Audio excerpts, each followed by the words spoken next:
বন্ধুসকল নমস্কাৰ। মই বৰ্তমান উপস্থিত আছোঁ সৰুপথাৰ টাউনৰ মাজবুজিয়াত। মাজত আপোনালোকৰ এটা দৃশ্য আপোনাক দেখুৱাবলৈ মই আজি ভিডিঅ'টো বনালোঁ। দৃশ্যটো আপোনালোকে এবাৰ চাব আৰু অনুভৱ কৰিব যে প্ৰকৃততে আমাৰ এই সমাজত বা এই পৃথিৱীখনত প্ৰকৃততে চলি আছে কি।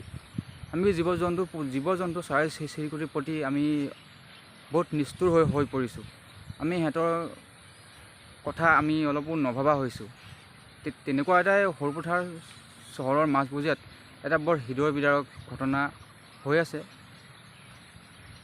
চাওঁ, আপোনালোকক দেখুওৱা হওকচোন, দৃশ্যটো দেখুৱাওঁ। প্ৰথমতে আপোনালোকক এটা দৃশ্য দেখুৱাই ল'ম, তাৰপিছত ক'ম মই প্ৰকৃত ঘটনাটো ইয়াত মানে ঘটনাটো কি হৈছে এই চৰাই চিৰিকটিৰ ওপৰত। সেইফালে আপোনালোকে চাব কিমান আপোনাৰ বগলী উৰি আছে, দেখিছে নহয়? সৰু এখন বাহনি, সেই বাহনিখনত ইমান বগলী বহি আছে। এই ঠাইটুকুৰা দেখিছেনে? এই ঠাইটুকুৰা এটা সময়ত বিৰাট ডাঙৰ এখন বাহনি আছিলে, প্ৰকাণ্ড ডাঙৰ বাহনি। এইটো ৰাস্তাতে এটা সময়ত মানুহ ৰাতিটো দূৰৰ কথা, মানে দিনতেই এই ৰাস্তাটোদি মানুহ পাৰ হৈ যাবলৈ অকণমান চিন্তা কৰিছিলে। মানে সূৰ্যৰ পোহৰো পৰা নাছিলে।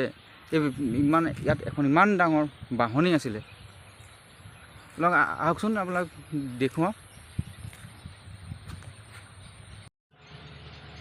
বন্ধুসকল চাওকচোন, এই বাহনিখনত কিমান বগলী বহি আছে, কিমান বগলী আছে, অসংখ্য বগলী আছে, অসংখ্য বগলী। এটা সময়ত এইবোৰ চব বাহনি আছিল। এইবোৰ চব বাহনি আছিল। ইয়াত অসংখ্য বগলী বসবাস কৰিছিল। সেইবোৰ দেখিছে কেনেকৈ উঘালি পেলাই মূঢ়াবিলাক এতিয়াও পৰি আছে, বুজিছ? গোটেই জেগাটো আমাৰ এতিয়া মানুহে এনেকৈ ঘৰ বনাইছে। এইফালে এনেকৈ ঘৰ বনাইছে, চবেই এনেকৈ ঘৰ বনাইছে। মানে গোটেই বাহনিখন একেবাৰে উচন কৰি পেলালে। বন্ধুসকল চব এই জেগাটুকুৰাত গোটেই বাহনি আছিলে এটা সময়ত। এতিয়া সেই বাহনি নাই। অলপ বাহনি আছে, কিন্তু সেই বাহনিখিনিত এতিয়াও অসংখ্য বগলী আছে।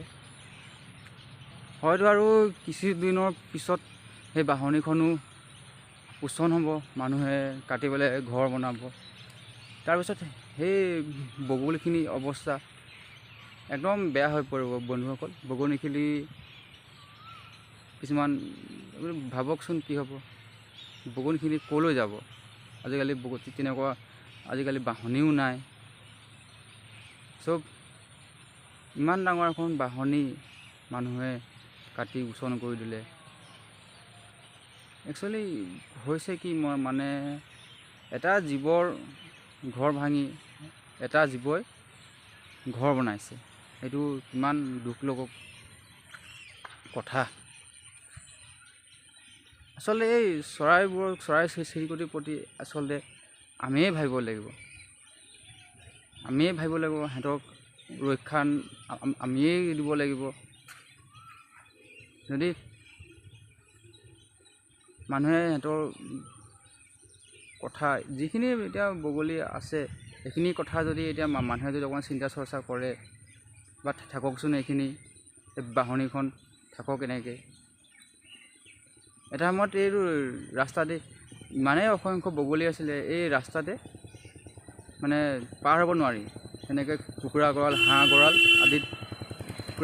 হাঁহ গঁৰাল আদিত যেনেকৈ সেই গোন্ধাই, ঠিক তেনেধৰণৰ এটা গোন্ধ আহিছিলে। আপুনি চিন্তা কৰক কিমান বগলী আছিলে। এতিয়া দেখিছেনে? এতিয়া সেই কিছুসংখ্যক বগলী আছে, অস্তিত্বৰ গৰাহত পৰিছে। আৰু সেইখিনি বগলী আৰু থাকিব নাথাকে আৰু নাজানো। কাৰণ মানুহ আজি দুদিনমান আগত দেৰগাঁৱত এটা বাঘ মাৰিলে। এতিয়া এই চৰাইখিনিও অস্তিত্বৰ গৰাহত পৰিছে।